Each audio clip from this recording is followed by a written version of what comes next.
If you asked 100 golfers about the #1 thing that they wanted from their golf game, I bet 86, maybe even 87% would say consistency. It's so hard to find. Most of us spend a lot of time looking for it and actually never get it. And when we do get it, it only lasts for a little while and then is gone. So in this video, we'll talk about 4 major keys to help find that consistency and keep it so you can be consistent consistently.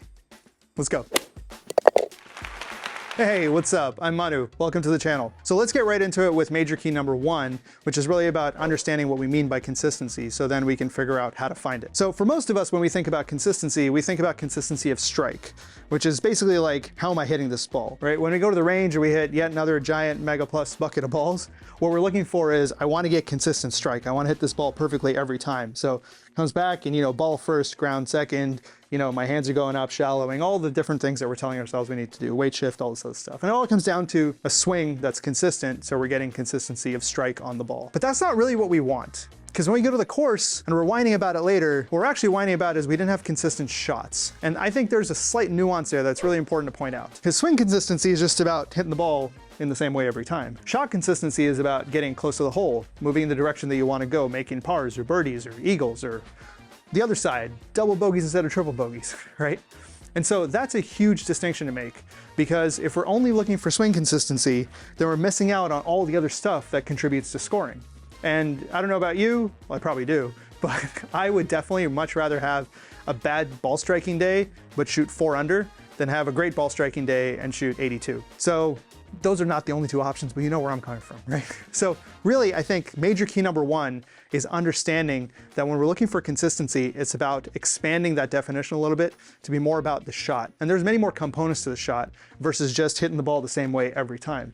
Because if you fall into that trap of thinking about it's just about ball striking, then what happens is you end up in this world of like a mental checklist. You set up and then you're like, all right, I gotta have my arms straight, I gotta do this thing, and I gotta do this thing, and my feet need to be this way, and my head's gotta be still, and this is what I'm gonna do.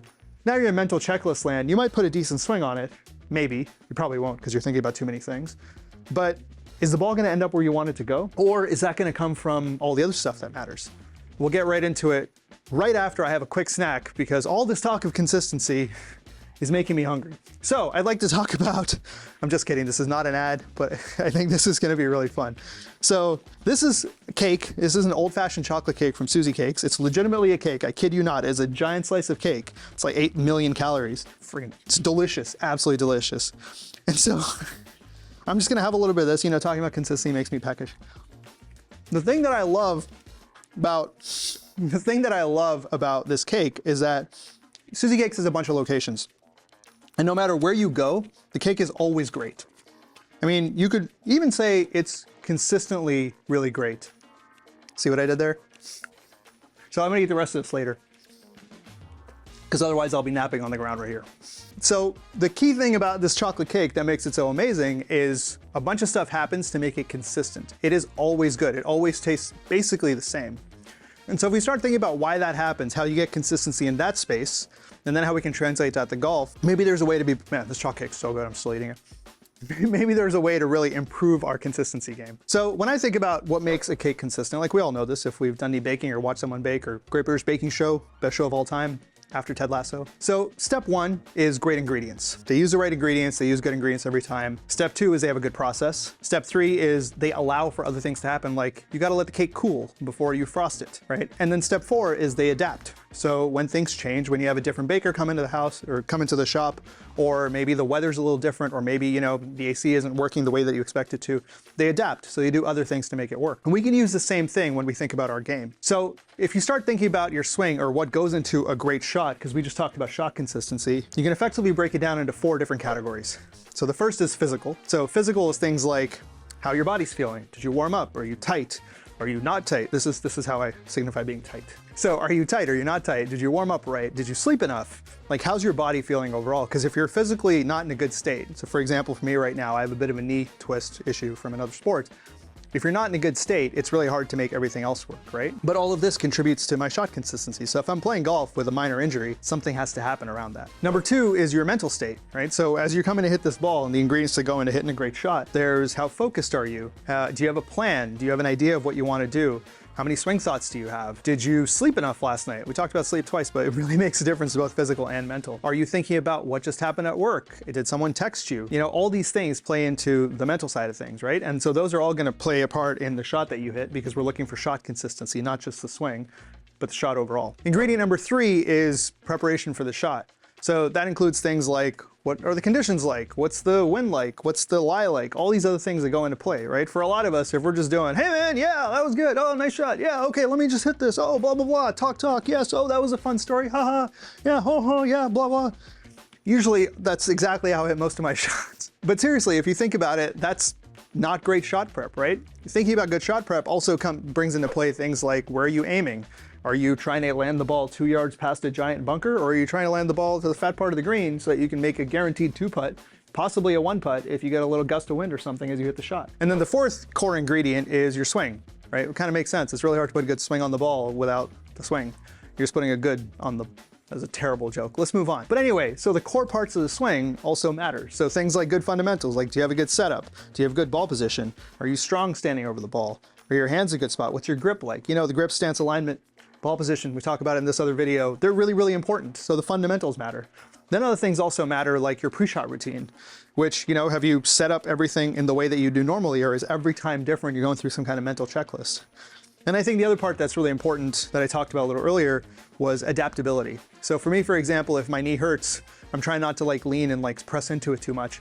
And you got to find ways to adapt around that. And so you think about that as you go around with the ingredient of the swing. It's kind of like if the AC is broken at the bakery. There's some cake right there. I'm gonna have some more right now. It's kind of like if the AC is broken at the bakery, they're gonna have to find a way to make sure everything cools properly. Otherwise, they'll have to shut up shop for the day. So those are the 4 ingredients that go into shot consistency. But just like making a good chocolate cake, you don't put the same amount of every ingredient in. So some of the ingredients are required in small amounts and some in larger amounts. And major key number 2 is about an ingredient that's required in a very large amount, which is about shot selection. So shot selection, I think, is the key to playing reasonable golf, regardless of whether you're having a good swing day or a bad swing day. So there's 2 parts to shot selection. The first is don't hit shots that you don't hit well regularly. So for example, for me, that is hitting a draw. I can hit a big hook. Hitting a soft draw, not amazing, especially with my driver. I can hit the ball straight, I can hit fades much more easily than I can hit draws. Now, if I'm setting up on a hole that curves left to right, often with my driver, I'll be like, oh, I should have draw here. No, that's stupid. In trying to hit that draw, I'm probably gonna hit a bigger fade than I expect. That's dumb. And for most of us in the amateur world, trying to hit like soft draws, soft fades, whatever, they might be good swing thoughts.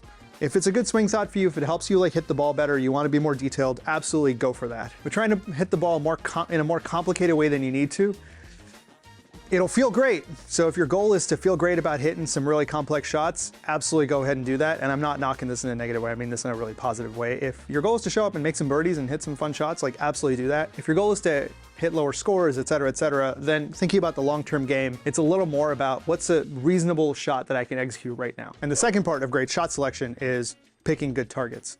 So to have consistently good shots, we also need to make sure we're picking good targets so that we don't end up out of position really often. Couple simple thoughts here. Don't aim for a flag that's just over a bunker, for example, because the odds of being in that bunker and then having a 2-putt once you get the ball out are super high. Shot consistency, score consistency will definitely improve if we try to aim in places where that doesn't happen. So things like aim for the wider part of the fairway, aim for the center of the green, especially from like 150 yards, or for some of us less than 150, for if you're really good, maybe a little more than 150. But if you're aiming anywhere other than the center of the green, then given your standard shot dispersion, there's this reasonable chance that you're gonna miss the green. And now you gotta try to get up and down, possibly short-sided up and down. So major key, great shot selection.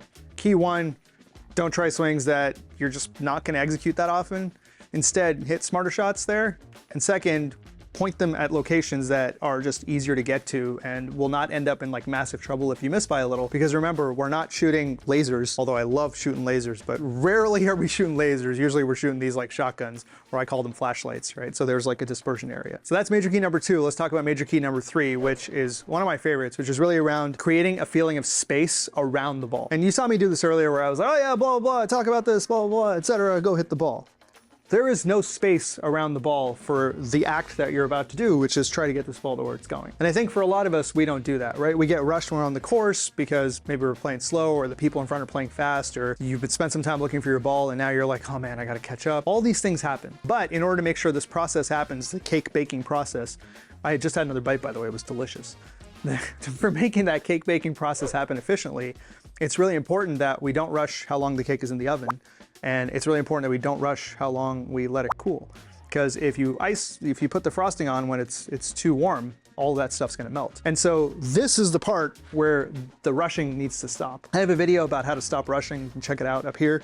In that one, I talk about kind of slowing everything down. When it comes to consistency, I think there's a couple more things to consider, which might help here. So one way I like to think about it is when I come up to the ball and I'm ready to hit, I create a little bubble around myself.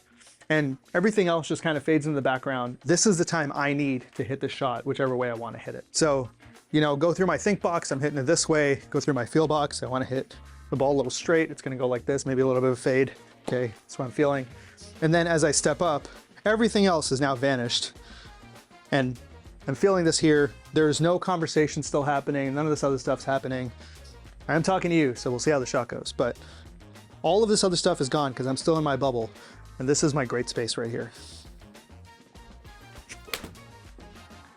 Nice little fade, just trying to hit. Of course I'm gonna say that, I just hit a fade. But it's a 9-iron, just kind of nudged it a little bit. Yeah, that's fine. Anyway, the main point about that is not about the shot I hit. That was a massive fade. Yikes. Anyway, this point is not about my shot, it's about creating space for your shots. So one way to be consistent is to have a consistent process around the ball. And a core part of that is to be in that process, be present in that process. And that's really where the creating space piece comes into play. So that's major key number 3, and let's move on to major key number 4, which I think is hands down the most important out of all of these. They're all really important. I think number 2 is actually really quite important also. But still, they're all important. Number 4 is the most important. Number 4 is really about adaptability. And when I think about adaptability, I think about the little things that are actually giant things that change from a day-to-day basis. So a good example is sleep. How much have you slept last night? How much have you slept the last 2 or 3 nights? Those things are going to influence how you play today. So for me, for example, I track how much I sleep with my whoop strap. And the real value of this whoop strap is I can understand how I recovered that day. And I've now been tracking it for long enough that I understand. So for days when I have low recovery, my adrenaline, my cortisol is going to kick in earlier on the day. I'm going to feel very alert and strong towards the beginning of the day. But by say like the 6th, 7th, 10th hole, that's going to start to wane. And I'm going to start getting tired and I'm going to start getting lazy. So adaptability, if I want to improve my consistency and I understand that's going to happen, I can do things over the course of the day. I can make sure I drink enough water. If I really need to, I might have some caffeine. I can do something else to make sure that back half of the round is consistently better than it would have been otherwise. Or vice versa, on days when I have really good recovery, I also know that like maybe my mind's going to be really busy. And so understanding my mind's going to be busy, I need to breathe a little bit more, helps me get more consistency. That's an easy one. Then there's other things like, what's your mental state like? If you're thinking about something from work, or you're thinking about something from home, or you had an argument with somebody, or you're really excited about something that's coming up, your mind might be in a different place. And so adapting your round on a day-to-day basis, like when you show up, where are you mentally? Where are you from a sleep perspective? Where are you just from like a basics like water and food perspective? If you're dehydrated, your game is gonna drop real fast.